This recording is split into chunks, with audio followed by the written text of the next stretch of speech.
we're outside Seventh-day Adventist Church on Cromwell Street in the very heart of Gloucester City.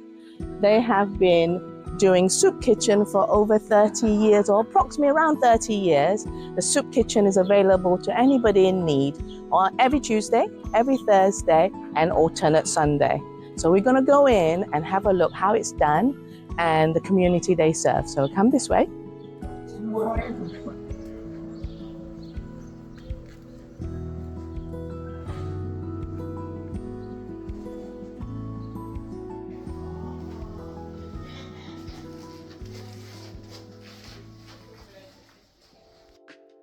Tell us who you are. I'm Joyce Bennett, and Verita and myself, we run the kitchen. We've been doing it for 18 months now, about 18 months together as a joint venture. Yeah, because you retired 18 months ago, didn't you? Just before then, yes. Yeah, so all right. But the soup kitchen has been going on for, we reckon, about 30 years now. That's right, yes. So it's your turn to take the mantle. That's right. We've got the baton and we're running with it. Yeah, Yes, brilliant. yeah. But tell me, I'm sure you don't cook the soup today.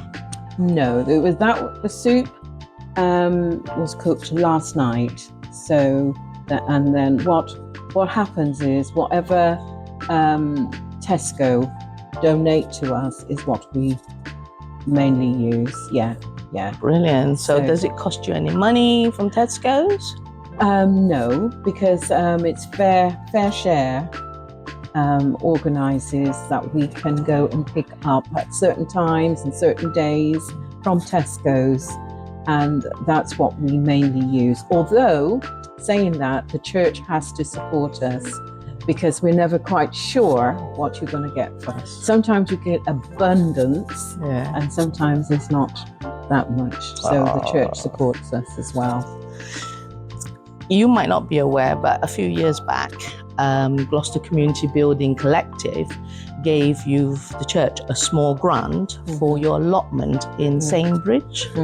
And with that money, they bought a rotavator.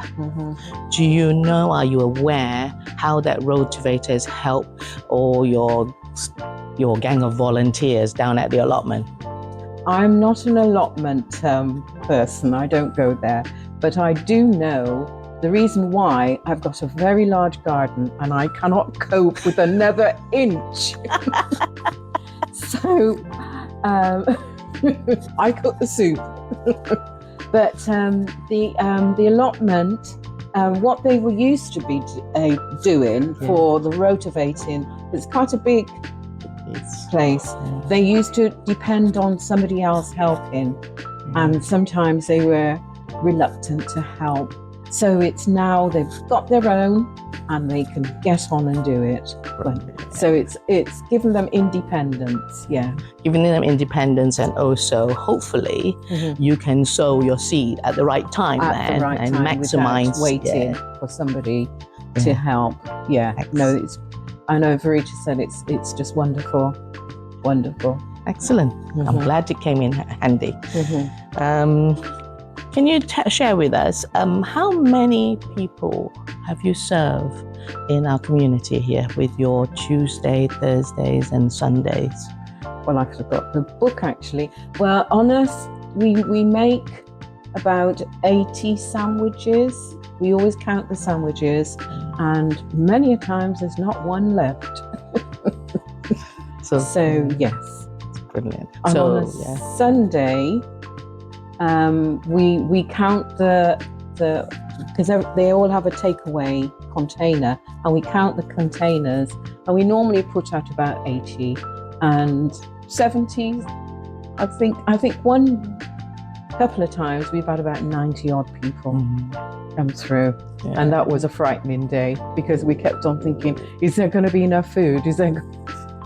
Because you're not sure who's coming, you know? No. So you've got to. So it must be quite worrying for you as well, how much to cater, how much to make? Well, we make as much as that poor oven can take, containers, really big containers. But we've always got a pot of soup cooked or cooking. Yeah. So if the food is all gone, then there's some soup. They can have soup and bread or whatever. And I also noticed you have some fresh produce laid out in the hall where everybody sits and eats. Yeah. Do they get taken? Yes, they do. They do. They these are what's left over. We put whatever we don't use, say for soup, whatever.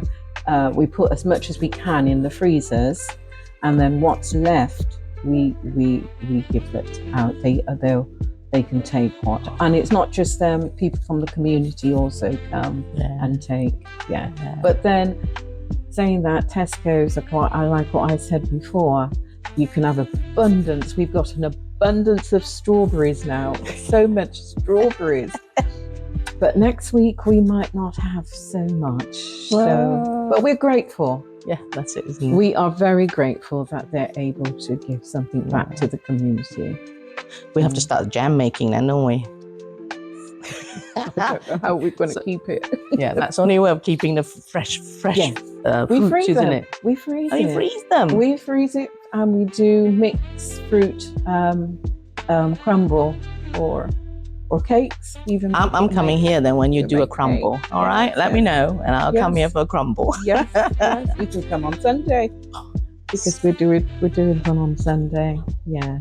Brilliant, thank you. Okay. Stories. I love stories. Mm-hmm. I love stories. I like to hear from you what great moments you come across, what stories you hear, what you experience yourself as well. Okay.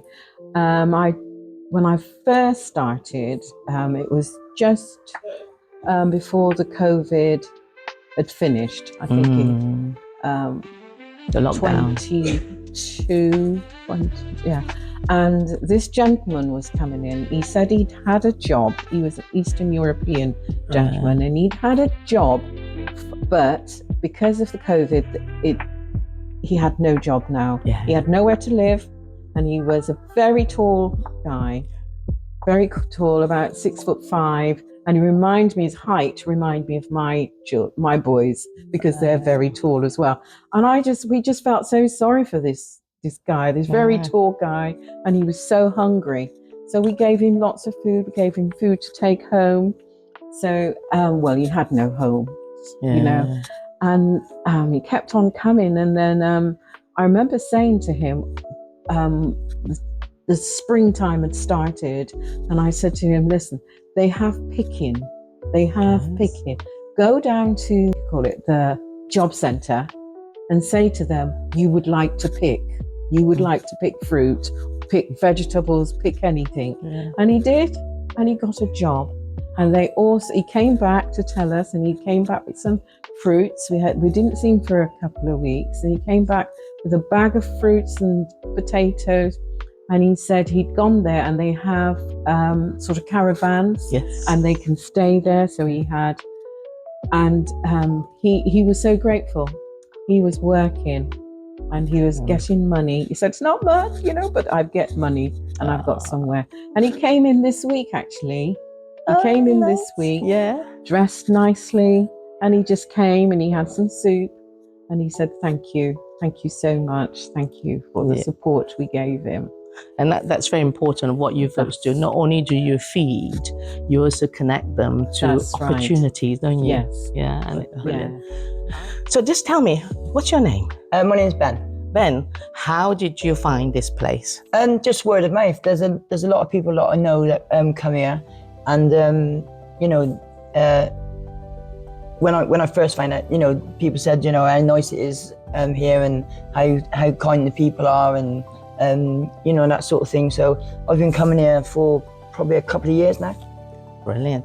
Is there something here that you think, a dish that one of the brothers done in the kitchen that you think, that was really good? Oh, the soup. You're not getting any soup as good as what you get here. Yeah? Yeah, most definitely. All freshly produced for you? Yeah. Very nice. I notice you've got some vegetables you're taking home. Yeah. There's usually a lot of stuff that's donated that we can help ourselves to. So usually I get a few items on a Tuesday or a Thursday to take back. I'm in supported living, but I've got facilities there that I can cook. So yeah, I'm not sure where the donations come from, but they're there, and yeah, it's quite good. So does that help you with your daily living then? Yeah, it does. Yeah, you know, because it's not like I'm in supported living and I'm on benefits, unfortunately, due to circumstances. You know, and it helps. You know, there's 2 days in a week that I can come here and get bits and pieces to take home, and you know, it does me well. So yeah, does you want, and it just help you, didn't it? Helps me, yeah. Brilliant, thank you. So tell me, what's your name? Hello, I'm Scott. Oh, Scott. Scott, how did you find this place? Through some of the other people that attend. So what did they say to you that sort of attracted you to this place? That they put out a nice display of fresh food, they cook some nice soup, warm and welcoming, and don't be nervous, come on down. Yeah, it's nice. And is there one particular soup that you really like? When it's spicy. When it's spicy, Yeah. so you like the hot, spicy? Yeah, yeah. Yeah, It's always delicious. Always delicious. Oh, excellent. And tell me, how by coming here, do you come Tuesday, Thursdays and Tuesday Sundays? and Thursday. Tuesday and Thursday. So by coming here, how has that impact or improved your life? It definitely helps because I'm on a low income, Yeah. and sometimes it is difficult, but they definitely take the pressure off that. And they're always warm and welcoming, so sometimes when I'm hungry and I'm feeling a bit down, Yeah. it lifts my mood a little bit. Yeah. So you come in here for perhaps for some friendship as well, to talk to some people. Yeah. Yeah, yeah. And talk to lovely Joyce. Yeah, all of the members. Zuku. Yeah. Yeah. Brilliant. Sometimes get in their way, talk to them, and they're like, hello. She said you don't get in the way. So thank you very much. Yeah. And thanks. Tell me, what's your name? My name's Oliver. Oliver. Oliver, whereabouts do you live? I live in Treadworth. In Treadworth. So you walked down here this morning? Yes. Yeah. How did you find this place? I can't actually remember. I think I was told about it. A friend of mine told me about this place. I came along and yeah, I'm not actually 100%. I've been coming here for quite a few years now, which is a good thing, but also a bad thing in some ways. You know, the bad thing that I have to keep coming back here because the fact my financial situation is not very great, being unemployed and all that lot. But I'm very grateful for this place. As I said to Trevor, one of the staff volunteers here, as I was grateful already, if it weren't for this place, I'd probably have starving. So it keeps me going each time until my next payment, and then obviously when I get paid, I may not come here for a week or two because obviously I'm able to buy food. But then once that money's run out, I've run out of food, I come back here. I'm very grateful to the volunteers here. Yeah, and it helps you, doesn't it? It ties you up. Yeah, You're not going to go out and go hungry. Yeah, Yeah. I know there are other places, but this place is quite literally a lifesaver. The meal, especially on the Sunday afternoon or the lunch on Sunday, being told of taking my food, it keeps me going practically for the rest of the day. And then finally, what's your best dish that you like? Got to be the sandwiches. Gotta be the sandwiches. What flavour? All of them. I always say that they always ask me because obviously mixed between the eggs, the tuna, the cheese, and I always say they always ask me which sandwich you want. I said I don't mind. I'll eat them all. I'll eat any type. I eat first. Rolls, sandwiches, whatever you got, I'll have it. I'm very grateful because the staff, you know, they give it their time. You know, it's like they're not doing this because they get paid for it. They're doing it out of the generosity of their heart. You didn't know about the allotment here. No, I didn't know. Yeah, so would you be interested in maybe helping out at the Yeah, allotment? as I said, I like it. My hands there. Pay my time back forward. I want to return the generosity and the favours that obviously these ladies and just always give it to me. Yeah. I say the ladies, it's mostly the ladies here. And they give it their time, they give it their generosity and help. So I would like to be able to pay back. Obviously, I would like to be able to give them money to help buy this, but I can't afford to live out of myself. That's so if I fine. could find a way of paying forward, yeah. Yeah, so you pay indeed in your work way. So brilliant. Thank you so much. Thank you. Please introduce yourself. Hi, Karina. I'm Sugu Ngomo, and I volunteer here at the soup kitchen. So why did you want to volunteer at the soup kitchen? Mine was primarily faith-driven because there's this one verse in the Bible where God says that if you don't love people who are around you and you say you love Him and yet you've never seen Him, that you're not being honest. And so we need to love each other the way that He loves us. And so he impressed on me, and I became very, it's not like I'm like this good person, and it's because God challenged me to say, you've got to love people. And so that love, He opened my eyes to the fact that people are lovable, and that sometimes when people are behaving in a manner where they seem like they're not lovable, it's because maybe hurting people hurt people, or people are just been through so much that they're overwhelmed or they're burnt out and they just can't even do things for themselves. They can't even think straight sometimes. They can't even do the simplest task for themselves because, they're just overwhelmed and they just need a hand. Yeah, so with that background, I can hear you empathize with our residents here that are most needy. Can you tell us, other than providing food and making the sandwiches, which I've seen you doing it, what else do you offer? What sort of support do you offer to them? So as I was saying about how they just can't do the simplest things, sometimes they just need someone to listen to them. So sometimes even just sitting and listening to them, they like that. They'll just come and tell you something, and sometimes you can't immediately do anything. You can just listen. And then sometimes you will make suggestions that, there is a way out. Would you like to have help to see what maybe you could do about this? What can be done to help you? Because there actually is help. And sometimes people aren't actually aware of how to access help and what help is available for them, or what options they actually have. Or, like they maybe just too stressed out to even think about it. Sometimes you really have to encourage them. So it's almost like you have to develop a friendship in the sense that they have to see you. They see you today, they see you another day, they see you another day.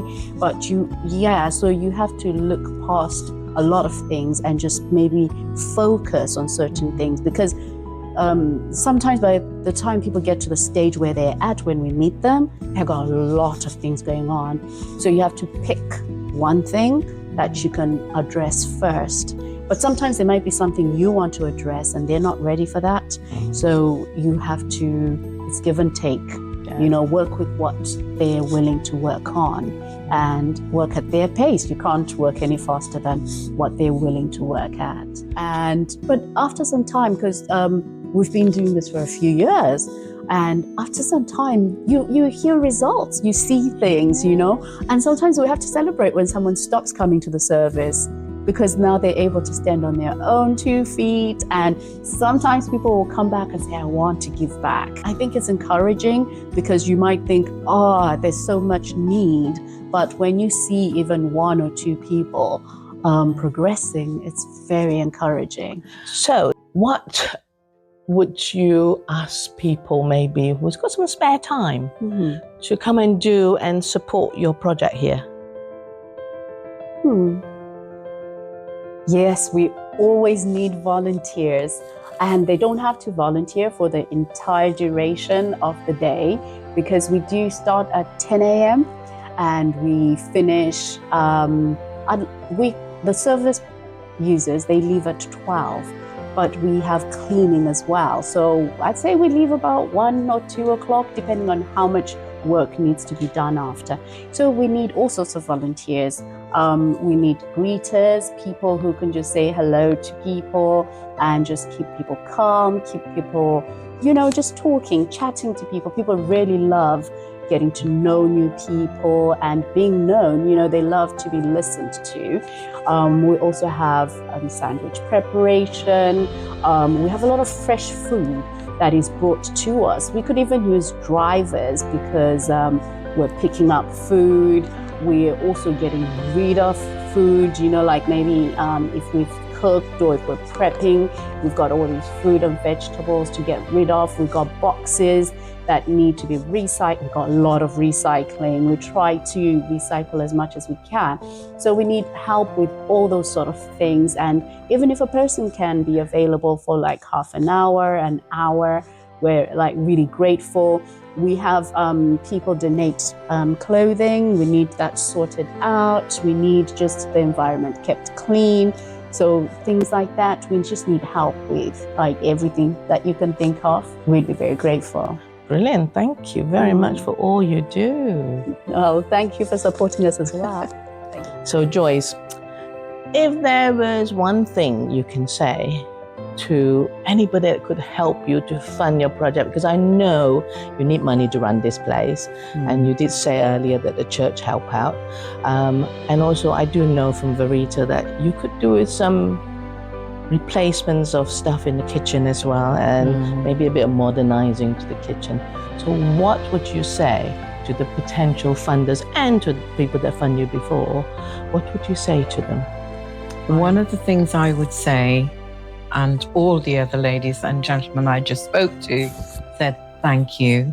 We thank you for your support, for everything you have given us, for the fundings, because we would not be able to have a kitchen like what we have today. Many a times there's about 80 people coming through, and we're able to offer them warm food. We offer them support also, housing. We've had people staying in this church in the foyer because they were vulnerable young women. So to continue, we need your support. We need financial. We need the kitchen at the moment is okay for a ordinary. But we've now come into like an industrial kitchen we need, because the pots are so big we're using and the containers are so large we're using. So yes, we need your support. We need, because we are a Christian community and we have to care for our community. Brilliant.